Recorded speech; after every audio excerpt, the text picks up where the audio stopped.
అయిపోతే చెప్పండి.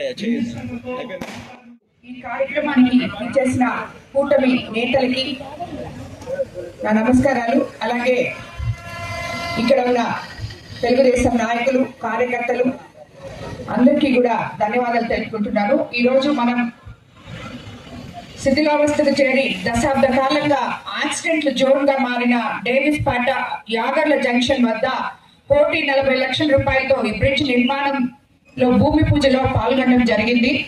ఇది నిజంగా చాలా సంతోషించదగ్గ విషయం ఈరోజు.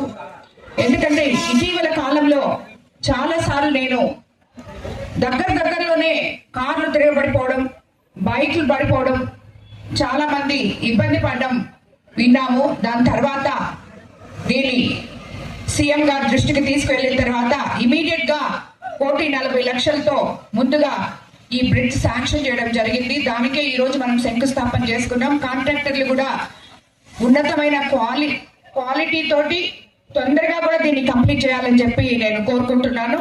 అలాగే మనం 48 కోట్ల రూపాయలతో మొదలుపెట్టిన నెల్లూరు మైపాడ్ రోడ్ నిర్మాణానికి ఎన్ని అడ్డంకులు వచ్చినా, ఎన్ని అవంతరాలు వచ్చినా మంత్రులు, సీఎం గారు అందరూ సహకరించి ఈ రోడ్ ని కంప్లీట్ చేసే విధంగా మనకి నిధులు మంజూరు చేయడం, శాంక్షన్ చేయడం జరిగింది.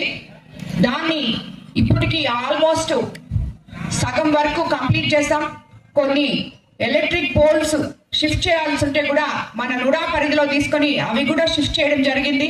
రాబోయే రోజుల్లో ఇది కంప్లీట్ గా ఈ రోడ్ కూడా మనం పూర్తి చేసుకుంటాం. మనం అధికారంలోకి వచ్చిన తర్వాత మన ముఖ్యమంత్రి చంద్రబాబు నాయుడు గారు ఏదైతే చెప్పారో సంక్షేమము, అభివృద్ధి సమపాళల్లో చేసి చూపిస్తాము అని చెప్పి, ఇది పేద ప్రజల ప్రభుత్వం అని ఎన్నో రోజుల నుంచి గుంతలు పడిపోయి గత 5 సంవత్సరాల్లో ఎక్కడ రోడ్డు గుంతలు అని పూడ్చుకున్నా ఉన్నటివన్నీ ఈ రోజు మనం అధికారంలోకి వచ్చి 20 నెలలు మాత్రమే అయింది.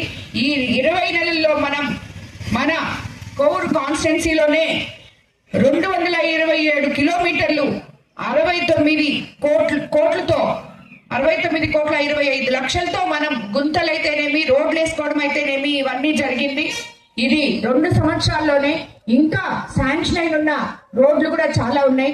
ఇంకా అలాగే పంచాయతీ రాజ్ రోడ్లు కూడా చాలా ఉన్నాయి. లింక్ రోడ్స్ ఎన్నో వేసాం మనం. కాబట్టి ఇటువంటి ప్రభుత్వంలో మనం రాబోయే రోజుల్లో మరిన్ని అభివృద్ధి పనులు మన కోవూరు కాన్స్టిట్యున్సీకి చేసుకుంటామని చెప్పి కూడా మీకు అందరికీ తెలియజేసుకుంటున్నాను. అదేవిధంగా ఇక్కడ కూడా చాలా మంది రైతులు ఉంటారు. ఇప్పుడే కలెక్టర్ గారితో, జేసీ గారితో ధాన్యం కొనుగోలు మీద ఒకవైపు మిల్లర్స్, ఇంకోవైపు రైతులు, అధికారులు అందరం కూర్చొని సమన్వయం పరుచుకొని ఎక్కడ రైతులు ఇబ్బంది పడకూడదు అనే రీతిలో ధాన్యం కొనుగోలు చేయాలి అని చెప్పి రిక్వెస్ట్ చేయడం జరిగింది. అందుకు అధికారులు కూడా సమ్మతించారు. కాబట్టి రైతులు అందరికీ కూడా ఎటువంటి సమస్య లేకుండా అతి త్వరలో మీ ధాన్యం కొనుగోలు చేసుకోవచ్చు. మీకు అందరికి గుర్తుండే ఉంటుంది, గత రబీ సీజన్ లో 48 గంటల్లో ధాన్యం కొనుగోలు చేసిన ప్రతి రైతుకి అమాలీల దగ్గర నుంచి మొత్తం అకౌంట్లలో డబ్బులు పడడం జరిగింది. అలాగే కొంతమంది రైతులు నా దృష్టికి తీసుకొచ్చారు, పోయినసారి ట్రాక్టర్స్ ది బ్యాలెన్స్ ఉంది అని చెప్పి ఇప్పుడే కలెక్టర్ గారు చెప్పారు. ఎవరైనా అటువంటి బిల్స్ పెండింగ్ లో ఉంటే ఆ బిల్స్ తీసుకెళ్లి ఆఫీసుల దగ్గర సబ్మిట్ చేస్తే డబ్బులు కూడా వచ్చున్నాయి. ఆల్రెడీ 36 లక్షలు మన కాన్స్టిట్యున్సీకి. ఎవరెవరికి రావాలో వాళ్ళందరూ అవి కూడా తీసుకోవాలని చెప్పి నేను మిమ్మల్ని అందరినీ కోరుకుంటూ ఈ కార్యక్రమానికి ఈ రోజు ఇక్కడికి విచ్చేసిన ప్రతి ఒక్కరికి ధన్యవాదాలు తెలుపుకుంటున్నాను.